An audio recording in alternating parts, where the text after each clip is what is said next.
Welcome back to the Cardboard Crash Course. My name's Ethan and this is Lightning Swift Strike. This is a low complexity spirit from the original base game of Spirit Island. A fun fact about this one is this one was actually my favorite spirit from the base game and my first one that I ever played, so I have definitely an emotional attachment to it. It's fallen out of my favorites, at least in the top 5 recently, because I just feel like it's a little bit iffy in solo play, but when you're playing with others, it can still be a ton of fun. So, the playstyle is virtually all offensive to start with. We can see this on the summary of powers. Very offensive, decent fear because of that offense, control and utility are okay, defense is nothing. So, without a more defensive teammate, Blight becomes a problem. It builds up slowly over turns and then zaps towns and cities in order to cause fear and eliminate ravages throughout the island. Let's see its setup. We place 2 presents on our starting board in the highest number sands. This immediately creates a sacred site. You're going to need this sacred site in order to unlock your innate power as well as plenty of power cards to win the game, so keep this one protected. Now looking at the front of the board, we're going to talk about its special rules, growth options, presence, and innate powers, and then we'll talk about its 4 power cards as well. First off, with its special rule, Swiftness of Lightning. This says for every air element you have, you may use 1 slow power as if it were fast. So this is a little reminder that power cards, as well as your innate powers, are all slow or fast depending on how many air you have. This is a really intuitive way of speeding up the game, and because of that slow speed, it sort of teaches people the difference between the fast and slow phases of power card usage there. Next up, it's growth options. I like these a lot. First up is the reclaim option, where we get the option to gain a power card and an energy. This is nice when you're reclaiming your cards because you get another option and the ability to play them a little faster. The second one is also great because it allows you to build a sacred site up to 2 range away from what you already have. You can place a presence up to 2 away and then create a sacred site there, or do it a little bit differently in order to build a sacred site back home where you already have one. Either way, placing 2 presence on a growth option is really strong. Next up is 1 presence and 3 energy. I rarely find myself actually using this one unless I'm really in need of a major power, but this spirit is not one that plays with major powers very often. So you might use this, but a lot of time I find myself switching in between the first 2 options there. Its presence tracks are a little interesting. This is the spirit with the highest cap of amount of card plays, and it also has a really decent cap of 5 for its energy gain. Personally, I think this top track is way too long, and I would have rather seen the card plays be harder to get to the final and get a little bit more energy. I understand that the spirit is going for the lots of little powers idea, and it's nice starting with 2 card plays, but I never get to the point where I need 6. I would much rather have the higher energy.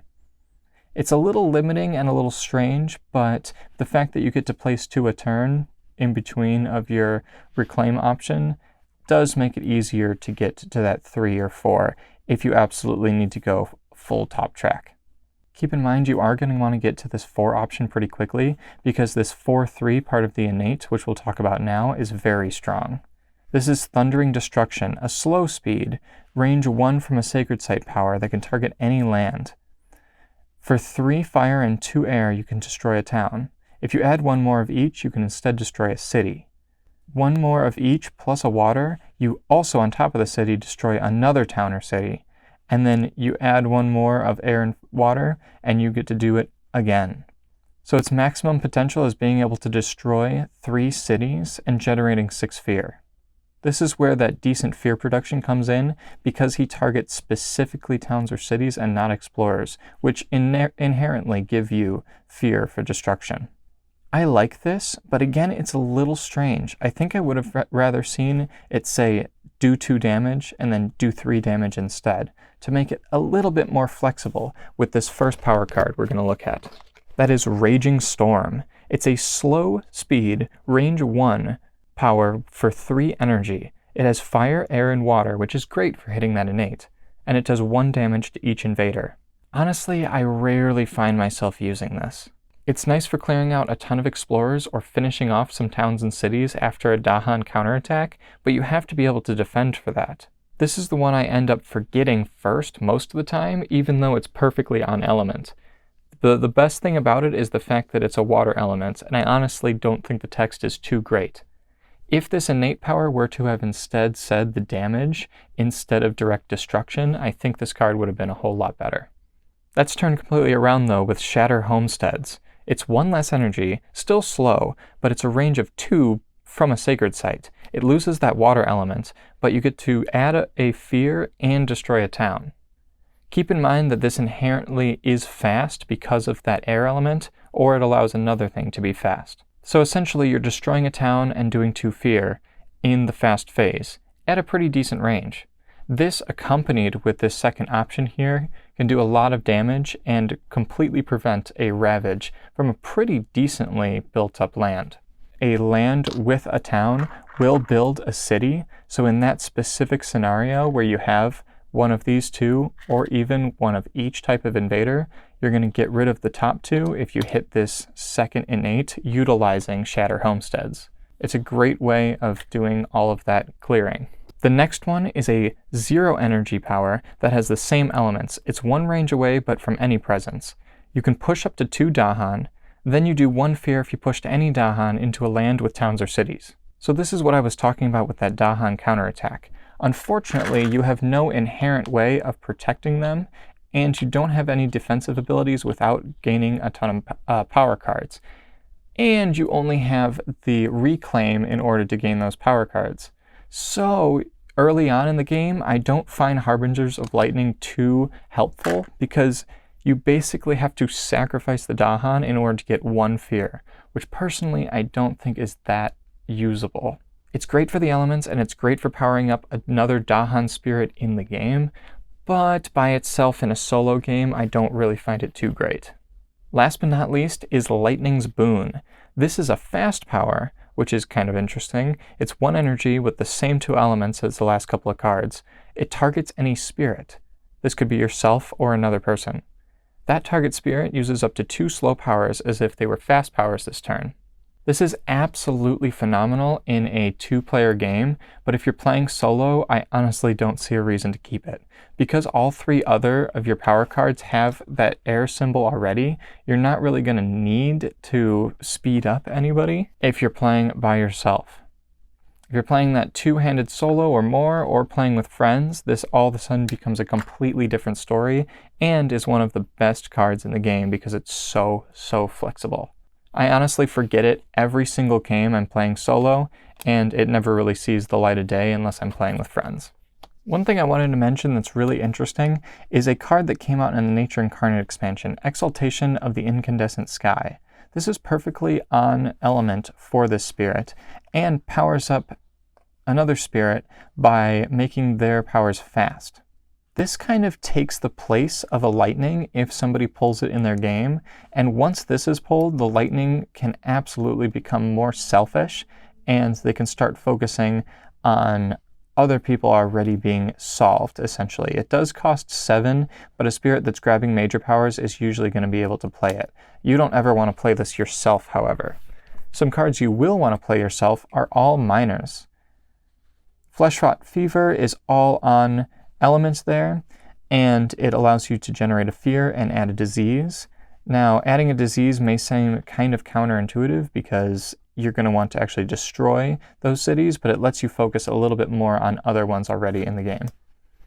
Spur on the Words of Fire is another one that lets you gain energy, something that Lightning is definitely struggling with. And then you can play another card by paying its cost. Even though you start with that, I'm saying that you shouldn't go down this card play track after 4, you can get up to those higher ones using that card.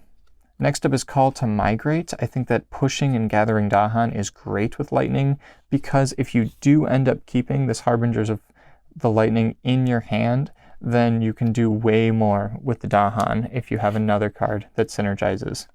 And finally, Beasts aren't too powerful with them, and you do have to target a land without Blight, but if you target a land with Beasts, this is a great way of being on curve and pushing explorers out of the way. I honestly think Lightning Swift Strike is solved a lot with its aspects, and it doesn't have too much to offer in terms of flexibility or creative differences in playstyles. You really want to get to this 4 as soon as possible, and then from there you can just keep gaining more and more energy and reclaiming power cards in order to get to a higher innate power. That's in a solo game though. It's kind of a very boring engine. As soon as you turn into a multiplayer game, Lightning is a completely different spirit. This Lightning's Boon is a beautiful card when played with others, and is absolutely going to completely change the game. If you play it with a slow spirit, such as a Keeper of the Forbidden Wilds, or Sharp Fangs Behind the Leaves, or something like that, then their entire game plan is changed, kind of like the Growth of Rampant Green's Gift of Proliferation. And keep in mind, you can target yourself with it if you do end up with a bunch of slow minor powers that you need to use. Overall, I think Lightning Swift Strike is a decently flexible in multiplayer and kind of a simple engine to go to if you want a simple experience in solo play. It's a great way of teaching the difference between the fast power phase and the slow power phase, and changing things in between and how much that changes the game for the spirit playing it. Although I do have an emotional attachment to it, it has dropped down very far, but if that's different for you, go ahead and leave it in the comments below. If you like this series and you want to see more or want to see aspects for Lightning or any other spirit I've already covered, go ahead and drop into the Patreon and let me know that. Without further ado, I'll see you in the next spirit study. Bye bye.